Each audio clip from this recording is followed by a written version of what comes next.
for being here and taking your time today, and whoever's listening on the recording. Looking forward to your feedback as well.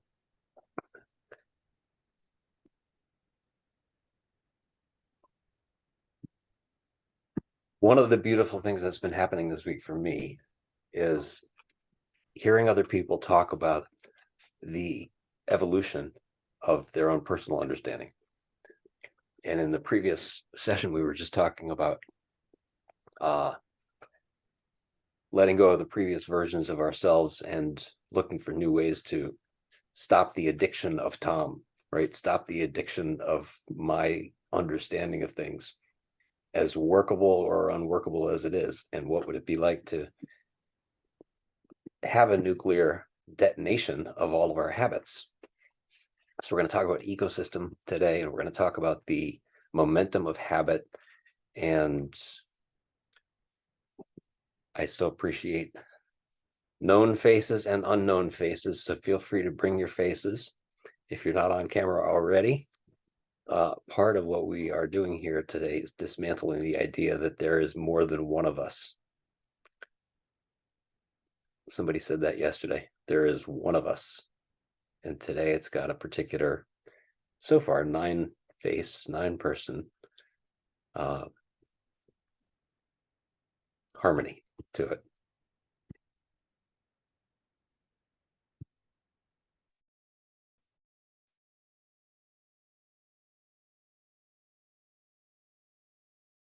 I wasn't going to start with this idea, but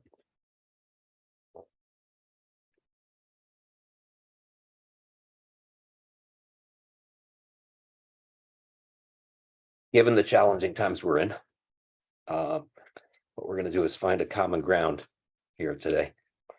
And I've been so moved. Oh, let me present the idea too, that this is the United Nations International Day of Peace. And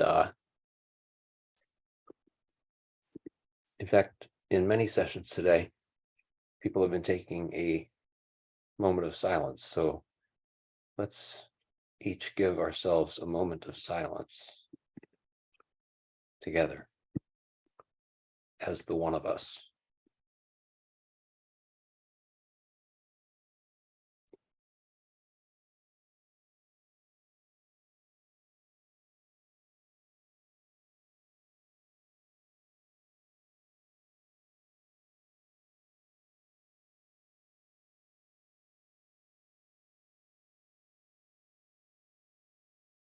Thank you.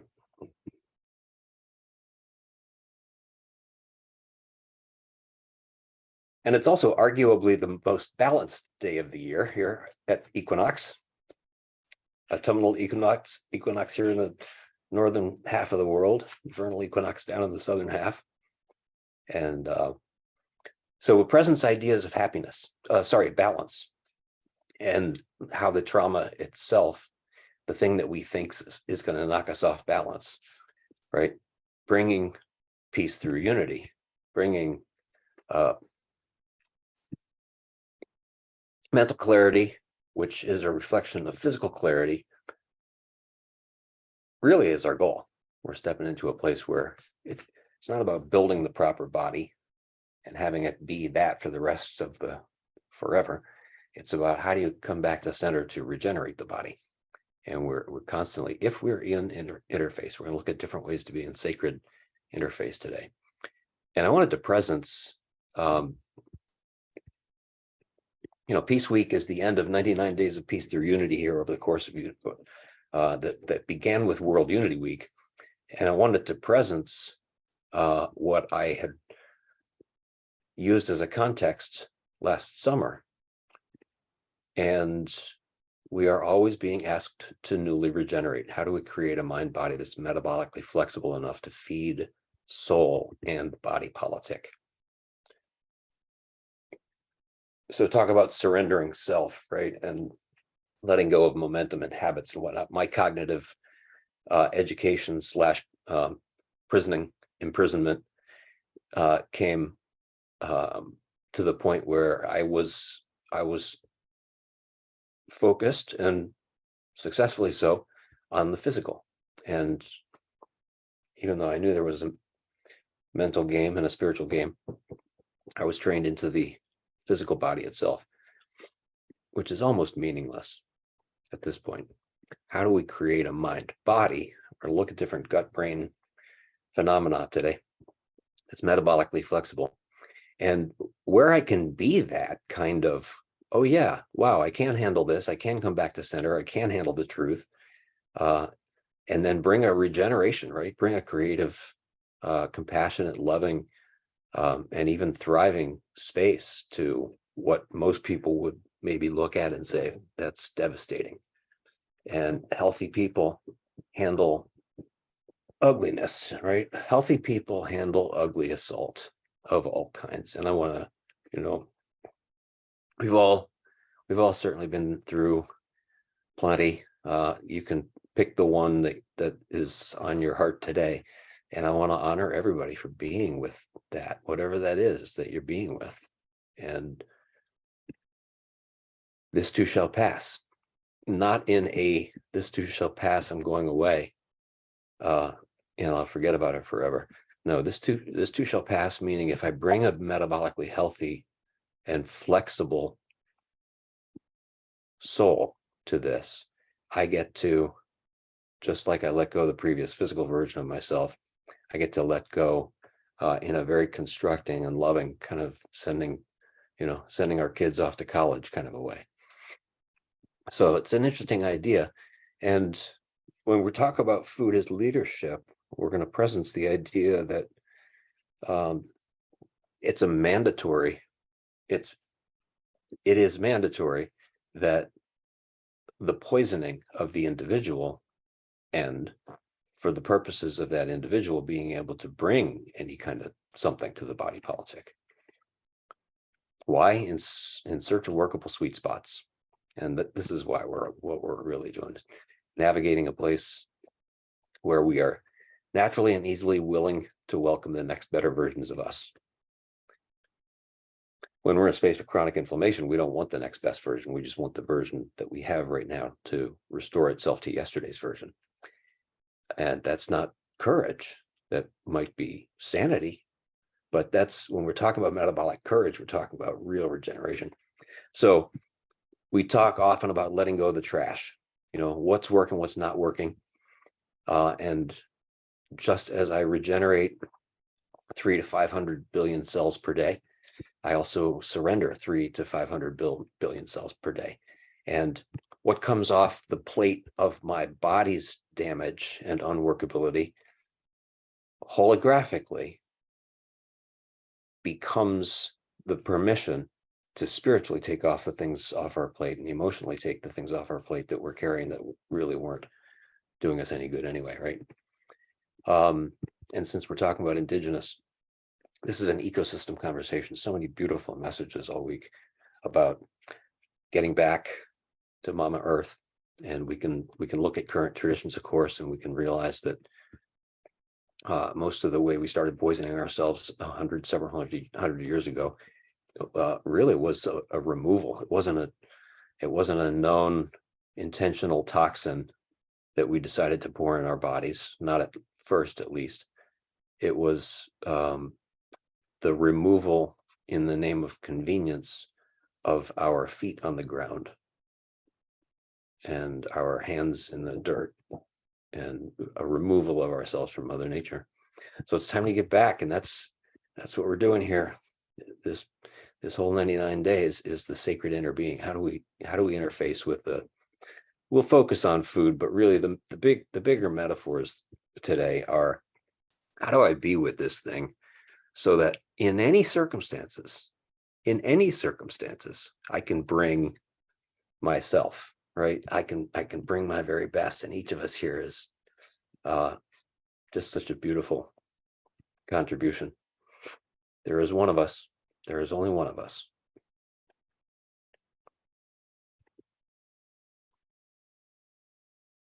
I suppose it would be wrong for me to pass by the idea that the seed breaking open, just like the chrysalis breaking open, does not happen because of the intention of the organism inside.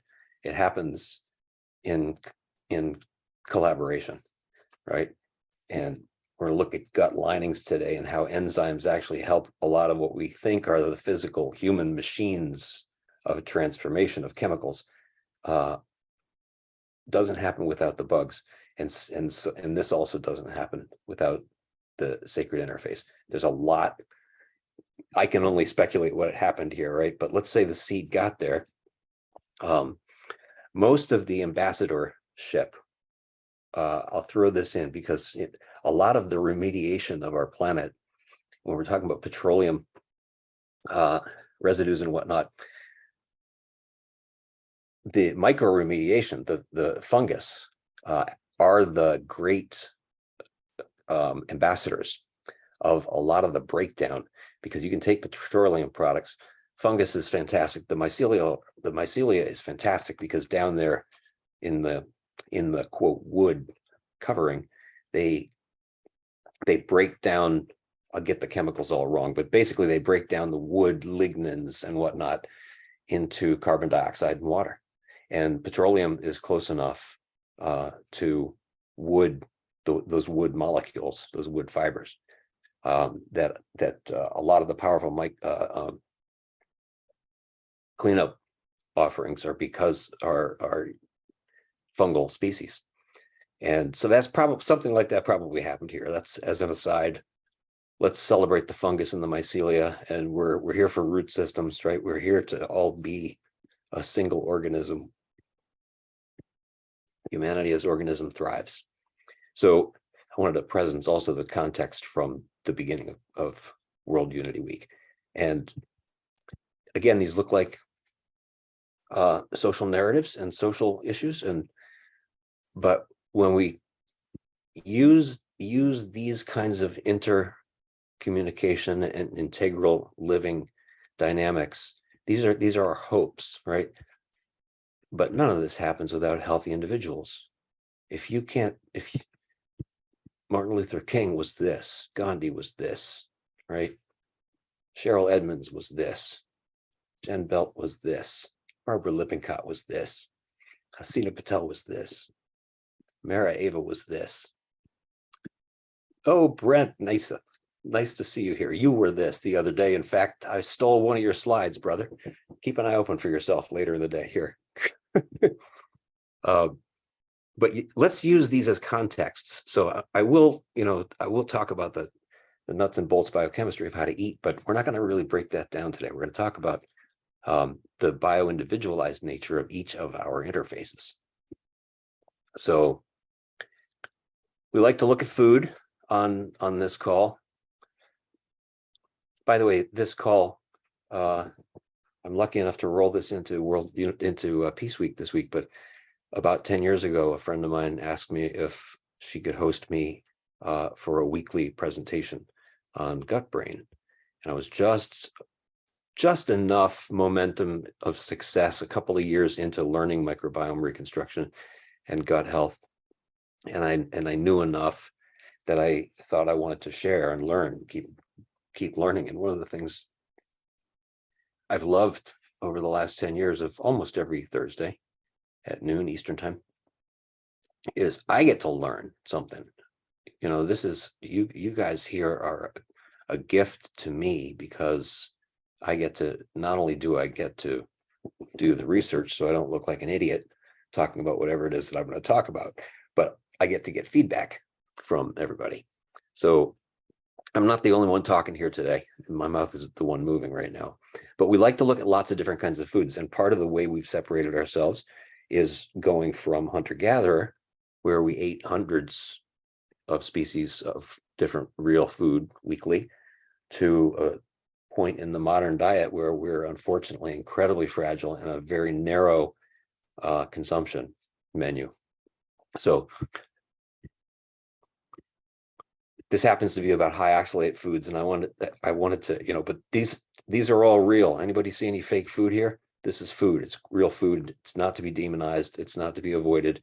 And if you have a condition that says you shouldn't eat a particular part, you shouldn't eat a particular sweet, it's because of a dysfunction and an inability to bring all of yourself to the interface.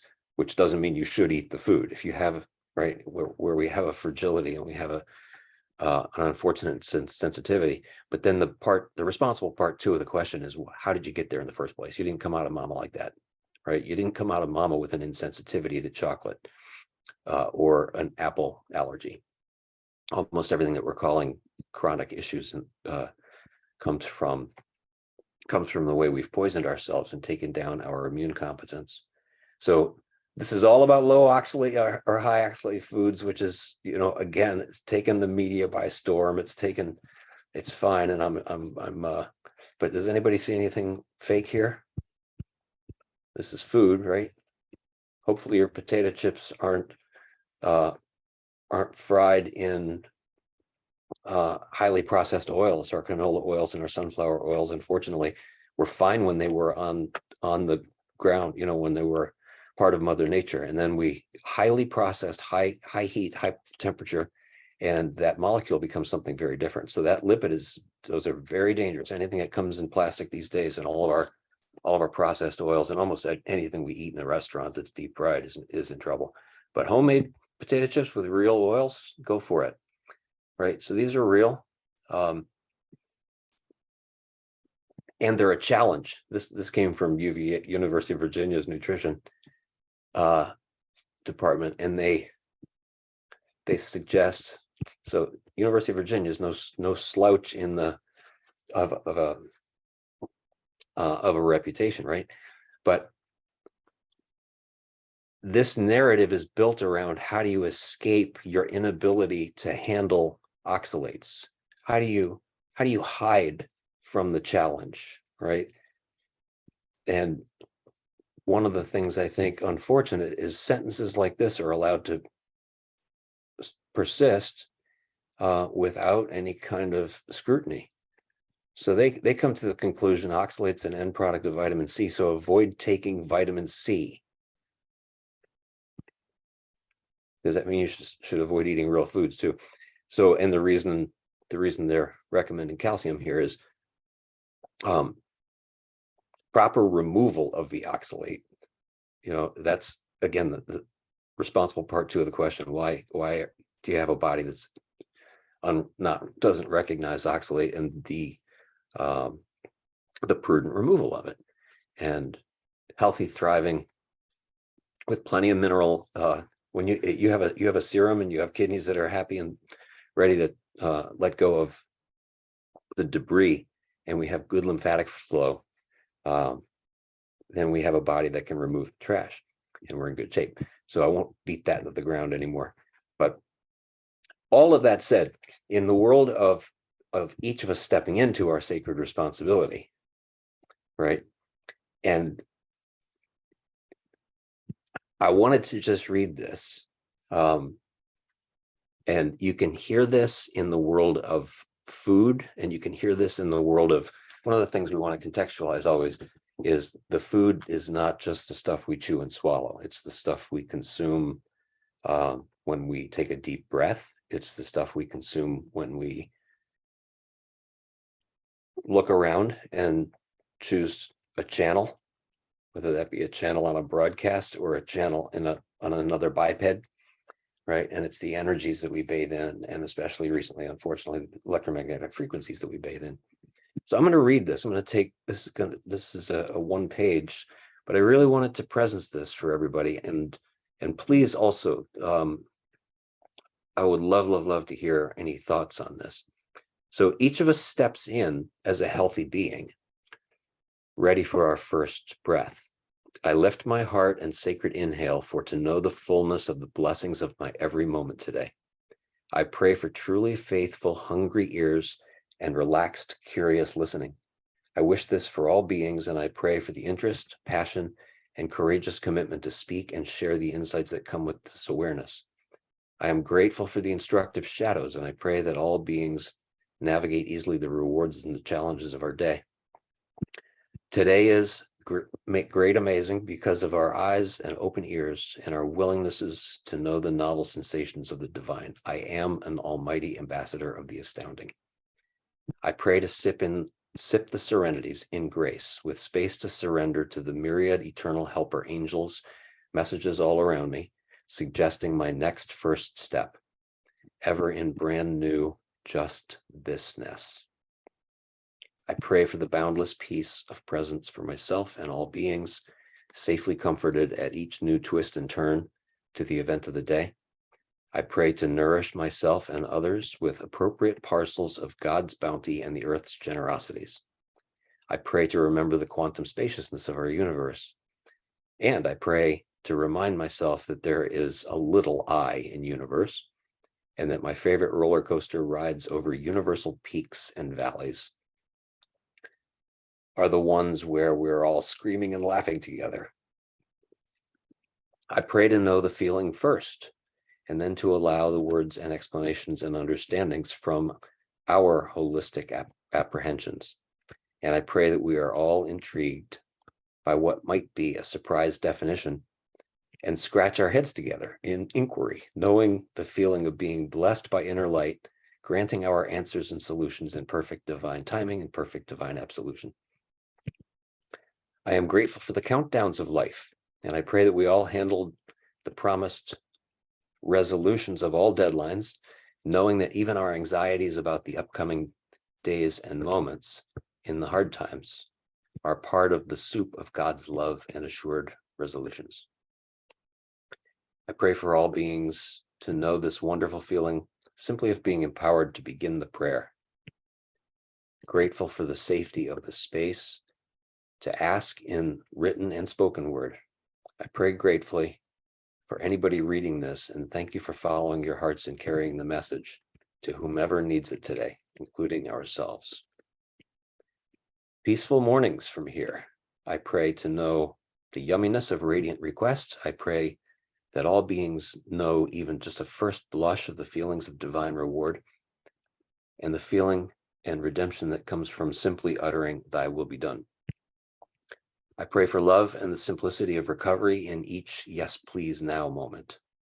I pray for stretch and the great ever solution of what's so. And I pray for all beings to welcome the questions of the quest and a relieved gratitude for the inevitable gifts that arrive to answer to our various forms of prayer. I am grateful for the character of me, the small I in accidental.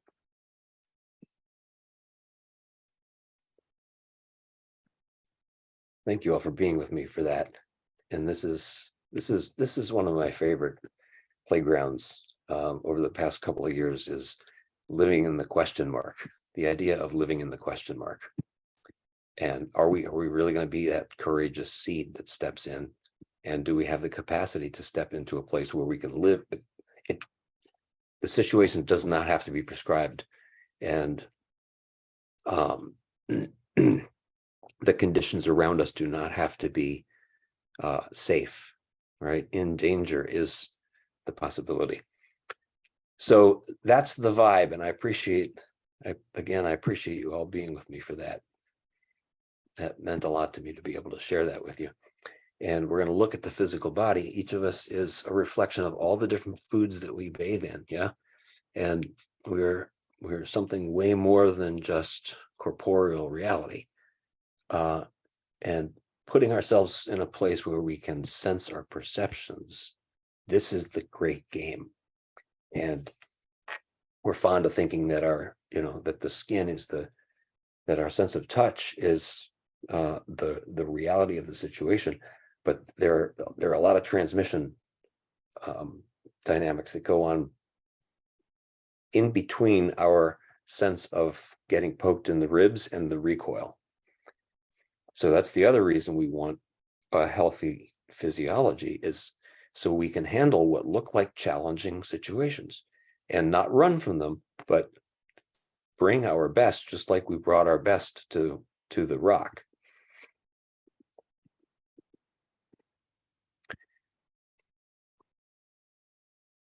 So just a quick primer on gut. I think most everybody here speaks these languages already, but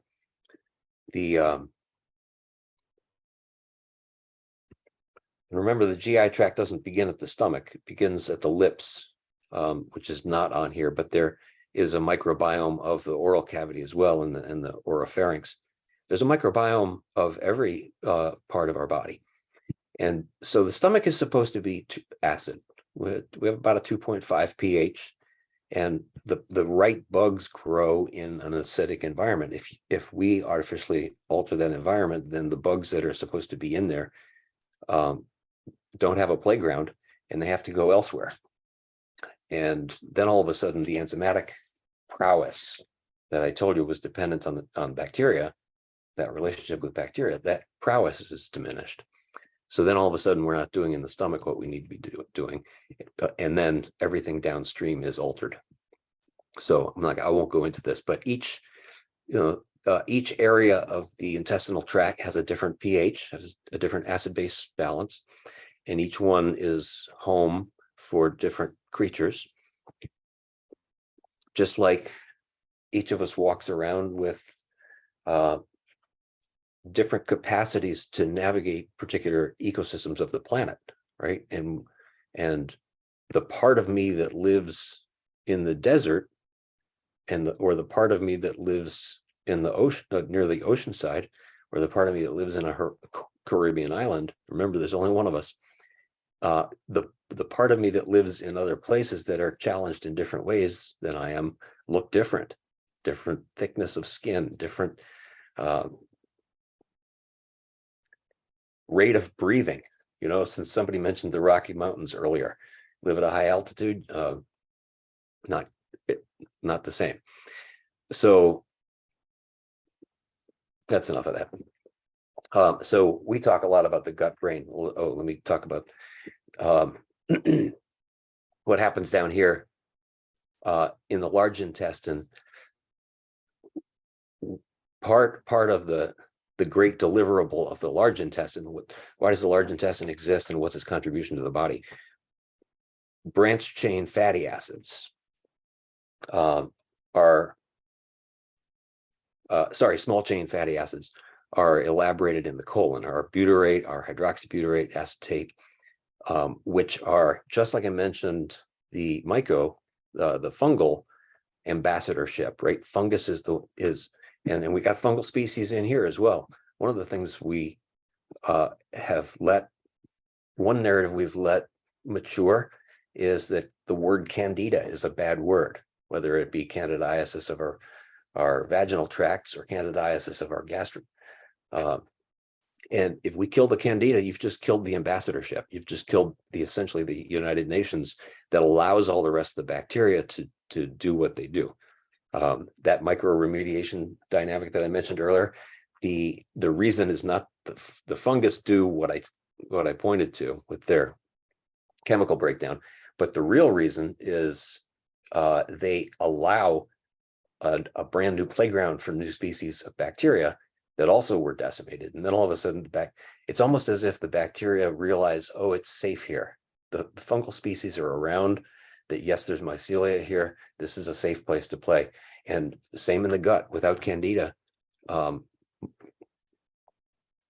microbiome reconstruction does not happen.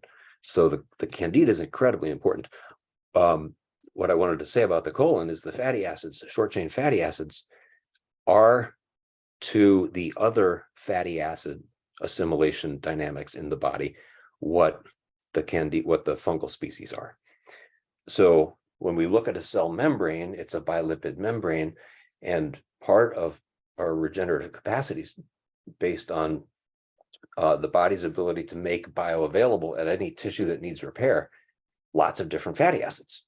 And if we don't deliver the fatty acids to that target tissue, then that repair can't happen. That brand new cell can't be built. Now, if we do, is the converse true? If we do deliver the fatty acids, can that cell be built? No, that's necessary but not sufficient, as they say, right? If there are available short chain fatty acids with it, if you have your acetates and your hydroxybutyrates and whatever the tissue happens to be, then the mechanism can go forward. So you got the machines in place, but you need the right switch as the permission. So we talk a lot about gut brain. When I was learning this 10 years ago, I realized that a lot of what I was telling people about gut brain degeneration, about neurologic degeneration, was just wrong. Still traditional, conventional wisdom, conventional ideology in neuroscience is that when a neuron's dead, it's dead. And how that's allowed to persist is both terrifying and really head scratching. But so the take home message is now we know that those short chain fatty acids in the gut actually determine the other ambassador in the brain, which are called glia, and the different cell types in the brain that are called glia are mandatory. If you have everything to build a brand new neuron, will that new neuron be built? Again, necessary but not sufficient. The actual building and the flip of the switch is based on healthy glia, and the fingerprint of short chain fatty acids in the gut actually determines whether or not those central nervous system glial systems are working as well. And that's true for every tissue. You know, I happen to look at the brain, but we know enough now that almost everything that we're calling, if you recognize anything on the right side of the picture here as something you or somebody you love or care about has been diagnosed with, it's a reversible condition. Nobody comes out of mama with any of this stuff. And the destruction of our gut microbiome, which we call a dysbiosis, is responsible for the beginnings of this.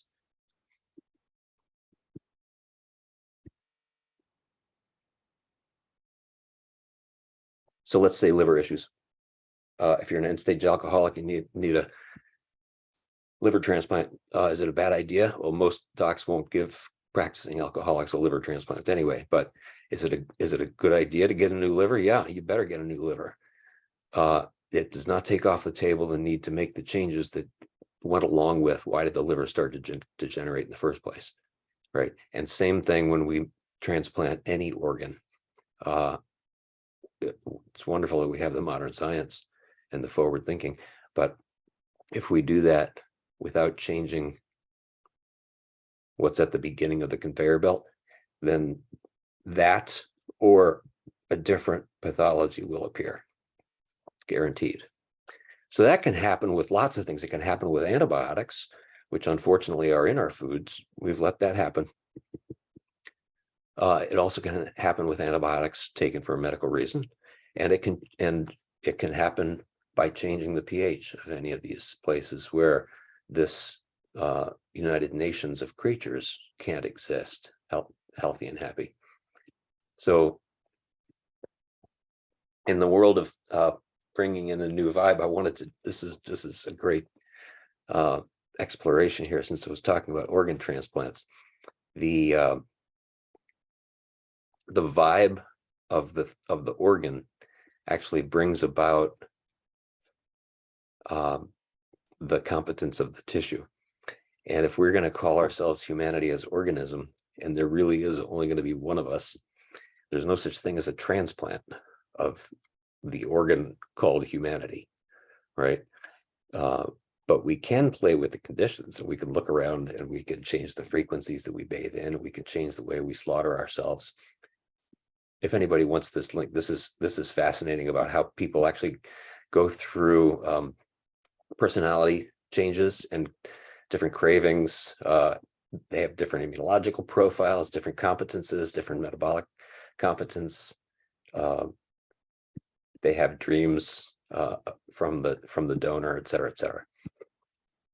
So this is about evolution here. We're talking about evolutionary foods, right? How do we get back? And it's not prescriptive. In the world of bio-individualized medicine, a lot of what we've tolerated to mature in nutrition platforms is you need this particular level of vitamin C, you need this particular level of vitamin D. And I do plenty of that, and it's appropriate. And we all do plenty of that, it's appropriate. But the real thing is, are you sacredly with your surroundings in the first place, right? Did the food come from the same place where you want to thrive? Because if it thrived in the same place that you're trying to thrive, you're much more likely to have that United Nations, of that fingerprint of bacteria and enzymes that come along with the food to handle the environmental conditions. And, so we continue to get, well, I should say, so far we have continued to look like we're evolving. And even if you're not consuming anything in the moment, I would suggest that you're going to be a very different person here at the end of the broadcast, because we've been together in different energies. We've been together with a mix, a harmony of intentions and understandings. So this past 100 years or so is the first time we've actually gone backwards, and the microbiome complexity and all the different ways that we look at microbiota, and we've analyzed this, and it's great. Science should continue to go forth and explore. But the truth is, we live in an ever increasingly complicated place, and we're going to continue to live in an increasingly complicated place unless we put ourselves in a space of, I don't want to live in a complicated place anymore. I got to get out of this. I want to go back to when it was simple. No, here we are. This is part of what I think is beautiful about this week is we're going to, it's almost like an addict or an alcoholic, admitting the powerlessness over trying to control our lives and trying to have agency alone. And so many different powerful ways people have been exploring, how do we do this together? And how do the words that come out of my mouth, if I let myself realize that the words that come out of my mouth have a lot to do with you, whoever the you is that I'm speaking with, then I can turn I can turn that around as well. And I can realize that the words that are coming out of the person's mouth to me have a lot to do with me. And if I don't like them, maybe that's got something to do with who I've been as an ecosystem for them. And I think that's a very healthy way to go about. Doesn't mean you have to take responsibility for everything that happens around you, but we get to unveil, as we put ourselves back into a place where we restructure the gut health and get back to real food.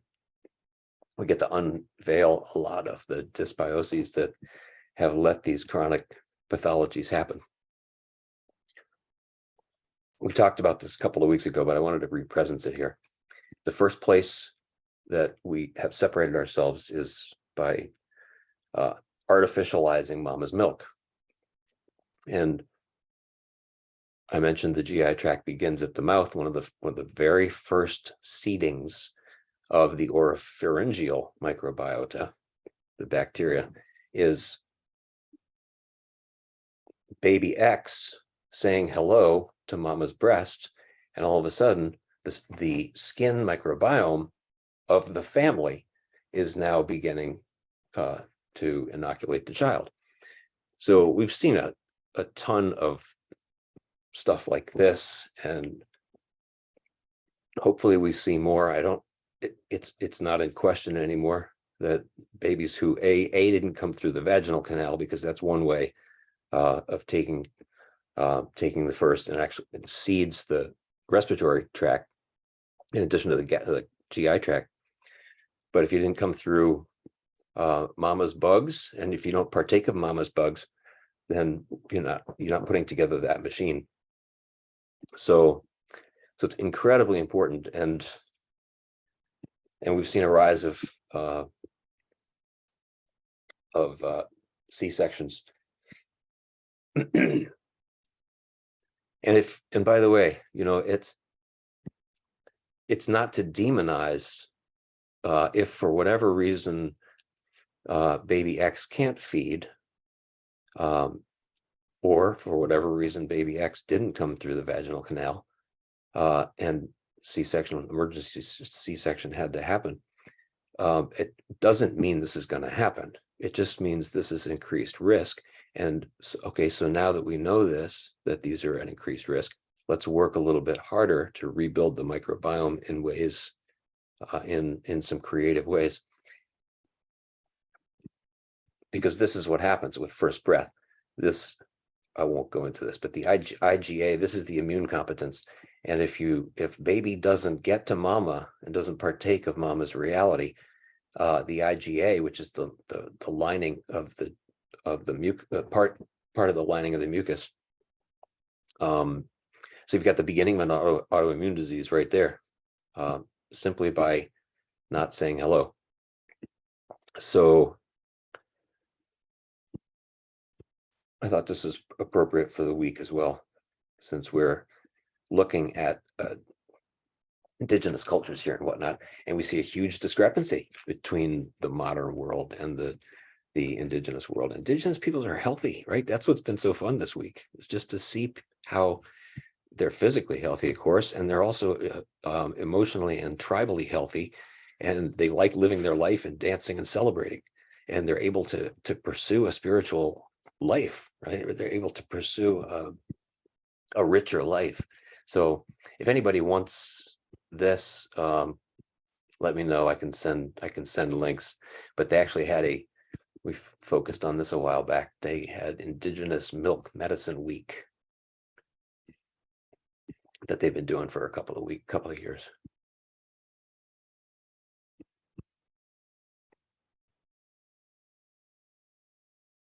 Let's just linger on this. From the stars to a sustainable future. Right? Where we're taking care of ourselves in a very strong way, in a very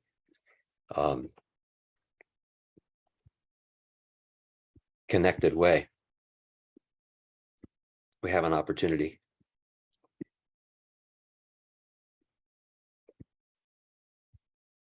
Should have lingered there. Indigenous milk medicine heals. And again, this is not about milk. It's how do I partake of Mother Nature, right? And we're still seeing equivocation.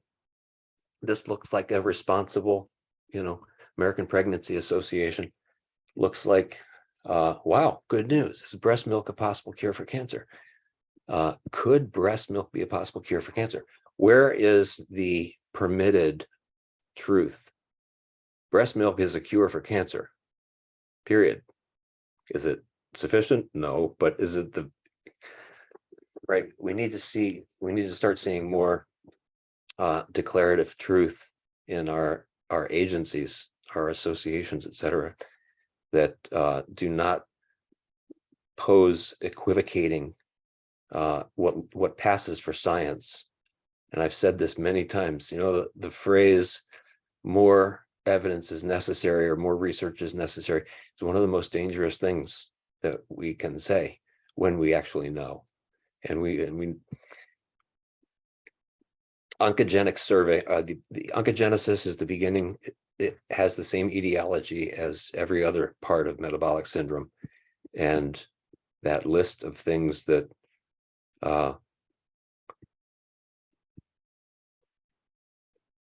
we pointed to, where was our happy list?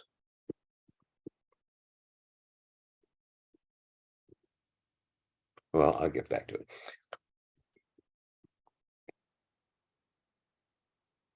But oncogenesis and every other metabolic syndrome, we know the beginning of. We know it's a dysbiosis, and it's a slam dunk not known, right? And so we get to decipher messages like this when it, well, I'm not going to go down that road anymore. So there are some kind of cool herbs, once we start looking at how do we get those hundreds of different species, then all of a sudden we start pursuing these legendary wisdom ways of eating, and realize that there have been, there's plenty of nutritional and herbal intervention wisdom for increasing milk production. Milk thistle, ixbut, goat's rue. Ever heard of these? Fennel, black seed.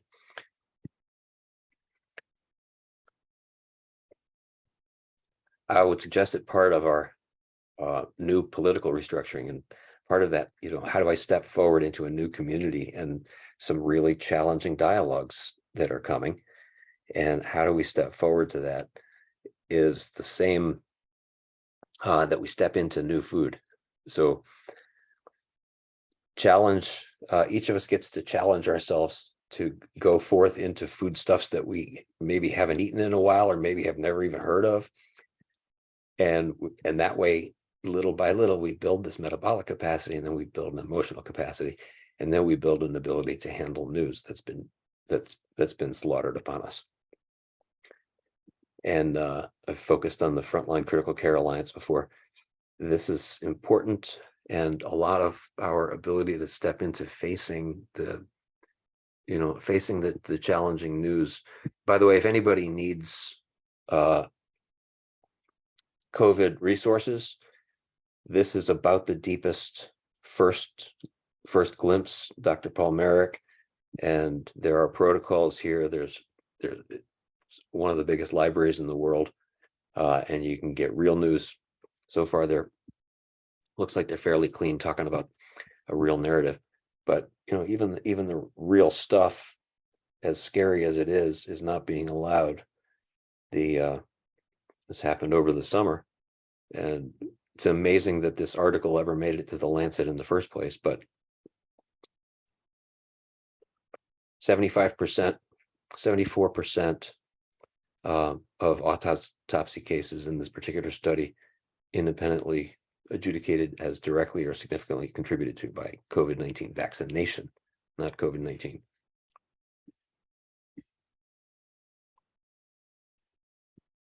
And there is a place where you can read the study if you want. So there's truth here, right? Our job is to be the kind of co-creative. And I think I love this happening here this week, when we all get together and we brainstorm in ways that let us come up with some creative solution. Carl Jung said, "There's rarely a creative man who does not have to pay a high price for the divine spark of his great gifts. The human element is frequently bled for the benefit of the creative element."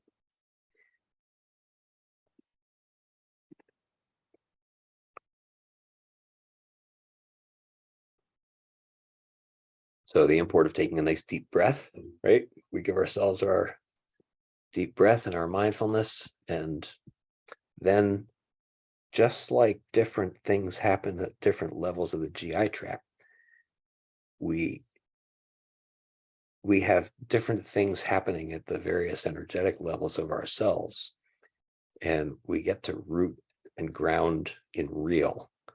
And then all of a sudden, the ideas come. But the body's got to be happy first. We have to be rooted and grounded. You can get this root chakra happy by being barefoot out back, by the way, barefoot on Mama Earth. And the disruption of those dynamics has also been very, very clear in the past few years. If I'll just share this, it's important to say, I think, Tom Cowan wrote a book 4 years ago called 3 years ago called The Contagion Myth, and very clearly talked about the 5G rollout in Wuhan, preceding the quote COVID rollout in Wuhan, and progressively analyzed the 5G rollouts and correlated high density quote COVID issues with this novel frequency. And that's not a new dynamic. Every time a novel frequency has come out over the past couple of 100 years, we see quote viral outbreak. Who knows why that is, right? And who knows if it's really virus? But now all of a sudden we know that a lot of the impurities that are being delivered in the vaccines actually have release mechanisms that are activated by the 5G as well. That might sound a little out there, but if anybody wants to pursue it, again, there are a lot of truth tellers, and Brighty on TV, sorry, not doctor, he's not a doctor, Mike Adams, Stream's truth has been for the past couple of years on Brighteon and Mel K. Ed Dowd is the one of the many who documented and has a book called Died Suddenly that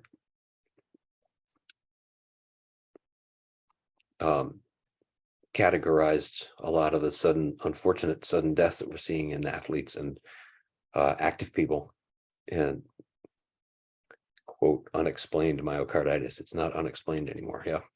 So we can take bad news. Yeah. And it's our job, I think, in this community, each of us, in every community at all times. But here, all of a sudden, we're under a microscope in the early 21st century.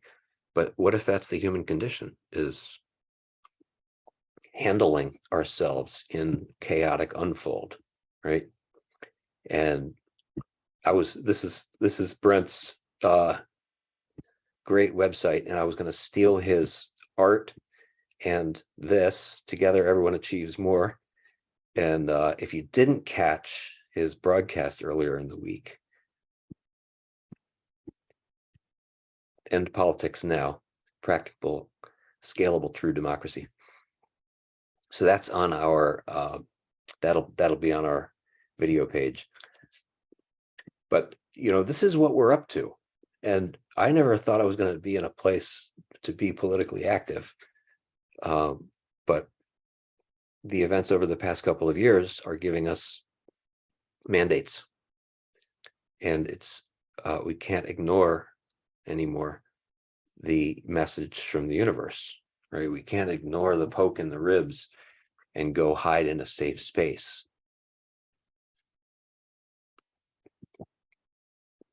And that's one of the great dynamics of this entire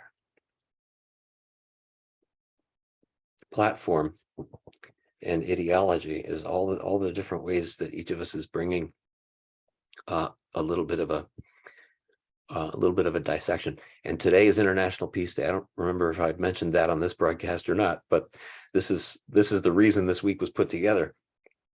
And there's so much here. There's so much going on. In fact, I think there are 6 or 7 sessions going on right now, and upcoming all day long. We are going to be not active in this room. We have a break here for 2 hours, and then we have a 3 o'clock. Look at all the great stuff here. So these are coming up right now. Infinite Peace Prevails. The Great Turning, Finding Hope.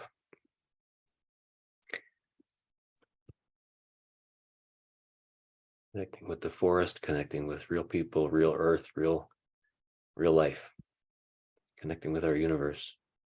So here's our 3 o'clock. And I would invite everybody to come on back here and be with us and Laura Lee and Paul Robert for connecting with our universe as a means to peace.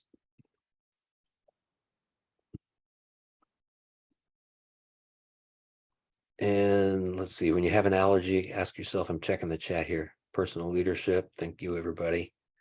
Are you with your sacred surroundings? Did the food come from the same place you want to thrive? Does anybody have any questions or thought, anything you want to share that you think is important to share, or anything you'd like to know? Hi, is it okay for me just to go ahead and ask? Sure thing. Okay, I have chronic fatigue, fibromyalgia, and I was looking at your various axes, which ones are most affected for the different conditions. And I might have just missed that one on there, but I was wondering, that may be too much for right now. But first, thank you very much. I've been working for years to recover from hitting a very big brick wall. And I appreciate the information. Do you have a website, or is there some place where I can get more information? Yeah, thank you. Who's speaking, by the way? Who is this? This is Cher. Oh, you're not lit up for some reason. Oh, well, I don't feel very lit up. It's our job to light you up. Yeah, it's time for us to light you up. I will put my in- camera isn't non-functional, so I'm a disembodied voice, unlit up. got it. Oh, actually, you know what? I wanted to close with one more. Let's go back here. I believe this is still active, and from our World Unity Week, you can subscribe to Humanity as Organism Thrives under the hashtags hashtag Humanity Inspired. And if you'd like to email me directly, feel free. It's thomasacklin@yahoo.com.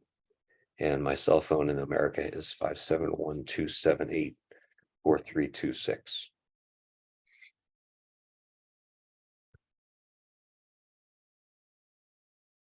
Thank you very much. I have to go now. Thank you very much, everyone. Have a beautiful afternoon. Yes. You too. See you next time.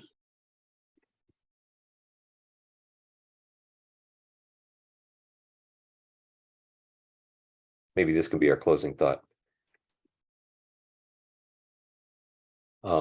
Since actually during that broadcast a couple of months ago on breast milk analysis, we were talking about oxytocin as well, and the power of the hug, right? So the neurochemicals, the neurotransmitter fingerprint in the brain also is a reflection of the gut flexibility, not just the gut menu of diversity, but the flexibility of it. In other words, just like we're being asked to change, each species is also being asked to change based on its conditions, and each species is also evolving. A bacillus today is very different from a bacillus 50 years ago, and our neurotransmitters are dependent on that kind of flexibility. So where we take out, where we have a severe dysbiosis, mood disorder is the proper thing, depression is the proper thing, thought disorder is proper thing. So, it's wrong to say, let's look at these conditions and medicate the depression. It's nice that we can in the moment, but don't take off the table part 2 of a responsible conversation, which is how did it happen? How did it get here in the first place? Right? Brent, yes, sir.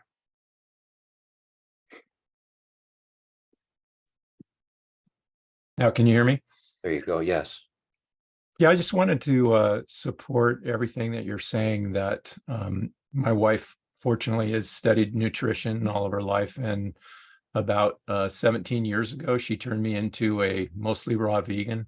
So I still cook rice and beans, but I grow all my veggies and fruit, and have a completely vegan diet. And I've noticed for the last 15 years that people around me started dying and getting sick, to the point where I'm 68, and many of my friends and family are, have terminal diseases and have died. And they're just like, wow, what's a poor guy to do? I mean, there's no hope out there. And I keep trying to get them to listen that we are human creatures. We're essentially animals in an environment, and we exist of an ecosystem ourselves. And if you think about how we evolved, it only makes sense that we would eat these ingredients and stay away from processed foods. And the idea that humanity survived on meat and dairy is not true. It's the opposite. It was very, very little meat and dairy. And the reason that our parents and grandparents were so healthy is because when they did eat meat and dairy, it was just a very small amount, and they didn't continue on dairy their entire lives. Anyway, every time I get a checkup every year, complete exam, they say I'm as healthy as a 25-year-old, and I weigh the same as I did when I graduated from high school. And it didn't used to be that way. It's because I switched. So I wholeheartedly agree with everything that you're saying. And I've also found that as you eat properly, your body will communicate with you what you need, and it'll communicate with you what you want. And your taste buds come alive when you eat the natural foods. So I mean, the first couple of years, it was like, wow, this is the best berry ever. This is the best apple ever. It's just because my taste buds were coming alive. And now I I can't stand processed foods or anything else because, except for natural foods, because they taste so delicious. And so give it, 6 or 8 weeks, and your taste buds will do the same. And my one other piece of advice and whole heart support of this is, I always advise, if you're having trouble switching over to a natural diet, start with green drink. You can put, kale, celery, cucumber, flax, your healthy oils, some vegan protein powder if you're worried about protein, although you get all that you need from natural foods, and some fruits in there, and stevia if you like it sweeter, and create like a delicious shake for one meal a day. And everybody that I've seen switch to that, I was given that advice by this like 85-year-old Russian guy when I first started, and it's really true. Make that your first meal that you switch to a vegan lifestyle, and it'll change your life. You'll drop weight, you'll feel more energy, you'll stop being sluggish after lunch. Everything will change, and that'll encourage you. So there's just my personal advice, but I appreciate everything that you've said, and I agree with it wholeheartedly. I've experienced it, and thank you for sharing it. Well, thank you for sharing and for your walk, and tell your wife she does good job, good work. Yeah. And I don't know what it took beating wise to get you to come over to the come away from the dark side. One other interesting way to get some traction, because it is hard, even when you know the truth, you hear good advice and you say, I'd love to do such and such. We all know what it's like to force ourselves to make a change of any kind, and it is hard. And I saw Mara's question about raw milk. And Brent, I was listening to you the other day. I don't advise people to actively integrate animal products, but for people who do already eat meat, I am a huge fan of raw milk and eggs, especially because a lot of our steroid tree, every steroid in the body, of course, built from cholesterol, and healthy cholesterol should be made by a mammalian body, right? We build cholesterol all the time, but for those of us who can't yet, consuming cholesterol is a very good idea. So eggs are great. Small amount of meat is great, and I love raw milk. And that's for people who like milk, actually, consuming raw milk does two things: find your local dairy, find your local farmers, right, and get to know your local people. And also, it's a beautiful deliverable. So if you like milk, that's an easy way to step onto the conveyor belt. And then, just as you were saying, things begin coming alive. Your body has different mineral fingerprint, taste buds come alive, et cetera, et cetera. I'll tell you one thing that was incredibly compelling, because I thought I was going to be a meat eater for the rest of my life.